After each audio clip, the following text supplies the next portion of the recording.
3 बंदों का डीएनए ये दावा किया जा रहा है कि वो मैच कर गया है। यानी जो लड़कियों ने कहा कि उनके साथ जिनसी ज्यादती की गई है, उनका रेप किया गया है, वो मामला साबित हो जाता है और पुलिस के जराए ये क्लेम करते हैं। और मेरे पास यहां पे मेरे अपने जराए से भी ये इतला आई, लेकिन मेरा जो सोर्स है उसने 2 बंदों का मुझे बताया, लेकिन पुलिस जराए अब जो कह रहे हैं, जो पाकिस्तान में रिपोर्ट हो रहा है, वो ये है कि 3 बंदों का अब तक की इतला के मुताबिक डीएनए मैच कर गया है। यानी खवातीन की ये बात कि उनका रेप हुआ है वो दुरुस्त है। अब पाकिस्तान में कई ऐसे टाउट्स मौजूद हैं जो बार बार ये कहते कोई रेप नहीं हुआ और नहीं रेप रूप कोई नहीं हुआ और ये लड़कियां बड़ी गंदी लड़कियां, ये वो इस तरह की बातें कर रहे थे। नहीं रेप रूप कोई नहीं हुआ, लेन देन का मामला था, बात खत्म हो गई। वो पैसे रिकवर करना चाह रहे थे, वो दे नहीं रही थी, बात खत्म हो गई। हमारे यहां पे लोग इसके ऊपर इस तरह मट्टी डाल रहे थे। अब उन सारे लोगों को क्या कहा जाए जो ये कह रहे थे कि रेप तो हुआ ही नहीं, और पुलिस कह रही है जनाब हमारे पास आ गई है डीएनए रिपोर्ट्स। अब करना ये चाहते हैं वो कि जो रजा डार है उसको इस सारे केस से अलग करना चाहते हैं कि ये बड़ा मासूम लड़का है, इसको पता ही नहीं था, ये तो सिर्फ अपने लेन देन के मामला कर रहा था। लेकिन अब आपको मैं एक सिनेरियो बताता हूं, आप खुद गौर कीजिएगा कि 1 कनाल का एक घर है। 1 कनाल का घर कोई बहुत बड़ा नहीं होता, आप एक कोने में खड़े होकर बोलते हैं तो पूरे घर में आवाज जाती है। 1 कनाल का घर है, एयरबीएनबी का घर है, और उसके अंदर कुछ 10 के करीब लोग मौजूद हैं, जिनमें 2 ऐसी खवातीन भी हैं जिनको वहां पे अगवा करके रखा गया है। और वो खवातीन अपने बयान में कहती हैं कि हम चिल्लाती थी जब हमारा रेप किया जाता था या हमारे साथ टॉर्चर किया जाता था। रजा उसी घर में मौजूद है और उसे पता नहीं चलता कि वहां पे रेप हो रहा है। How is it possible? ये कैसे मुमकिन है?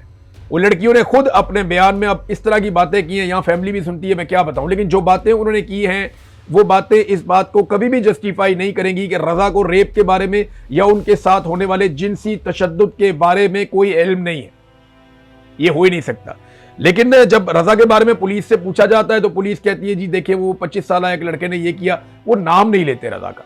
डीएजी साहब रजा से ऐसे शर्माते हैं जैसे नई नवेली दुल्हन अपने शौहर का नाम लेने से घबराती है। वो उन्हों कह के बुलाती है, और जब ज्यादा थोड़ी और पुरानी हो जाती है तो मुन्ने के अब्बा कह के बुलाती है।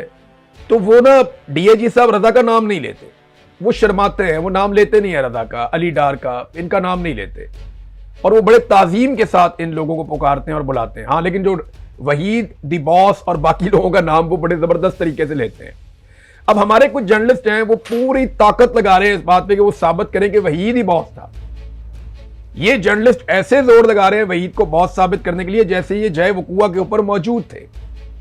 मे बी वहीद इस सारे जुर्म का हिस्सा हो और उसको हायर किया गया हो, लेकिन यह भी तो पॉसिबल है कि वहीद बॉस ना हो, क्योंकि लड़कियां तो इनके नाम नहीं जानती थी।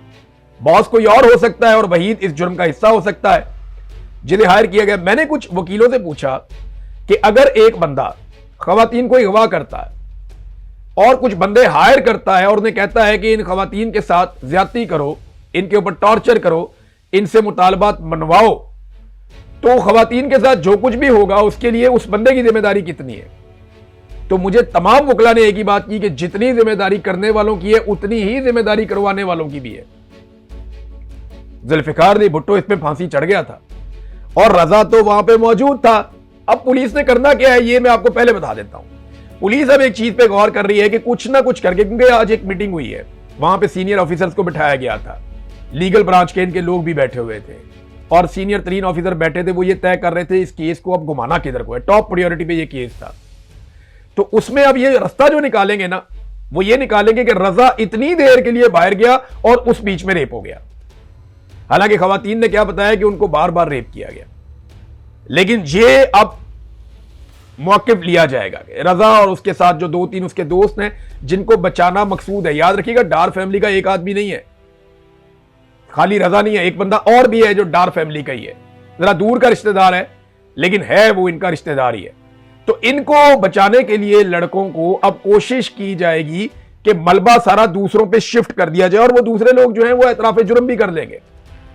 यहां ये बहुत सिंपल है, लेकिन क्योंकि ये उस जुर्म के बुनियादी मुजरिम हैं तो ये बाहर नहीं आ सकते। इनको भी अगवा बराए तावान के जुर्म में भी उम्र कैद हो सकती है। देखना, एक ट्वीट करने पे ईमान मजारी को 17 साल सजा हो गई, तो अगवा बराए तावान करने पर, और वो भी गैर मुल्की खवातीन का, और फिर उनके साथ रेप भी हुआ और जिनसी ज्यादती भी हुई और उनके साथ बड़ा जुल्म किया गया, टॉर्चर भी किया गया, तो ऐसे जुर्म के ऊपर तो 34 साल सजा तो बनती है रजा डार की, या नहीं होगी? अब अगर आपको लगता है पाकिस्तान में सजा हो जाएगी ना, तो आप थोड़े से सादे आदमी हैं।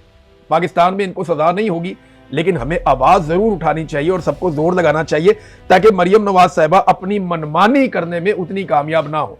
वैसे अली डार को जो सॉफ्ट इमेजिंग के लिए लॉन्च किया गया ना, कोशिश की जा रही है, वो ये है कि नवाज शरीफ और मरियम नवाज ये चाहते हैं कि वजारत आला और वजारत उज़्मा दोनों उनके अपने घर में रहे। मरियम नवाज ख्वाब देख रही है कि वो आने वाले दिनों में बगैर वोटों की वजीर आजम बन जाएगी। ऐसे ही आसिम मुनीर साहब जैसे शहबाज शरीफ को वजीर आजम बना दिया, मरियम को भी वजीर आजम बना देंगे। और नीचे जो है वजीर आला, वो चाहते हैं कि हमजा शहबाज की जगह अली डार को बना दिया जाए ताकि सारा कंट्रोल नवाज शरीफ के हाथ में रहे और नवाज शरीफ के घर में रहे। ये कंट्रोल शहबाज शरीफ के घर में नहीं जाना चाहिए। तो शहबाज शरीफ भी इस पे हैप्पी बर्थडे टू यू तो नहीं कहेंगे, ये आपस में लड़ते रहेंगे, अवाम इनको वोट भी नहीं डालेंगे। आप ये देखिएगा, जब भी सही इलेक्शन होगा ना, इनके पूरे खानदान में कोई एमएनए एमपीए भी नहीं बनने के काबिल होगा, जो इनके हालात हो चुके हैं। नाज़रीन, अब कुछ लोग ये बात कर रहे हैं कि क्योंकि रजा डार एक नौजवान है तो उसके जुर्म को आप इसहाक डार से नहीं जोड़ सकते। वाह वाह। माजी में इन्हीं लोगों ने इमरान खान की साबका सास यानी साबका बीवी के वालदा की सहेली की करप्शन पे इमरान खान साहब को बाकायदा गुनाहगार ठहराया है। मदीना में लोगों ने बदतमीजी की वुज़रा के साथ, यहां इमरान खान पे, शेख रशीद पे मुकदमे हो गए। उस वक्त के वजीर दाखिला राणा सनाउल्लाह ने कहा कि हम तो इमरान खान को इसमें गिरफ्तार कर सकते हैं।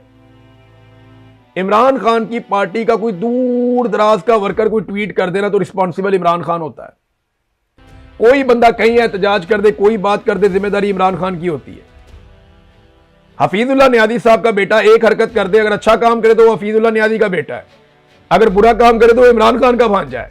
तो इमरान खान के लिए क्राइटेरिया बहुत सख्त है पाकिस्तान में। लेकिन जब बात आती है डार खानदान की या शरीफ खानदान की, तो वहां क्राइटेरिया बड़ा नरम है कि यार कैसे हो सकता है कि जिम्मेदार हो एक नाना अपने नवासे का। भाई, आपने जो इख्तियार दिया हुआ है इन सारों को, वो दंदनाते फिर रहे हैं, आपके खानदान के लोग हैं, आपके दफ्तर को इस्तेमाल कर रहे हैं। मुबैना तौर पे डार साहब के दफ्तर को इस्तेमाल करके ये वीजे हासिल किए गए थे।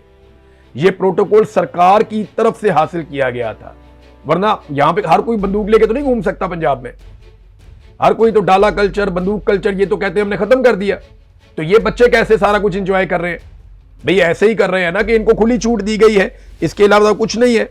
चले मैं आपको एक और एग्जांपल देता हूं। ये जरा आप एक केस देखें। ये केस है पाकिस्तान तहरीक इंसाफ के एक वर्कर का, जहां पे रजा डार के लिए निज़ाम इंसाफ अपने आप को नंगा कर रहा है ना। वहां आप ये देखें, ये एक नौजवान है जिसका ताल्लुक पाकिस्तान तहरीक इंसाफ से था और गुजरात से इसका ताल्लुक था। नाम है ज़ीशान गुल सेठी।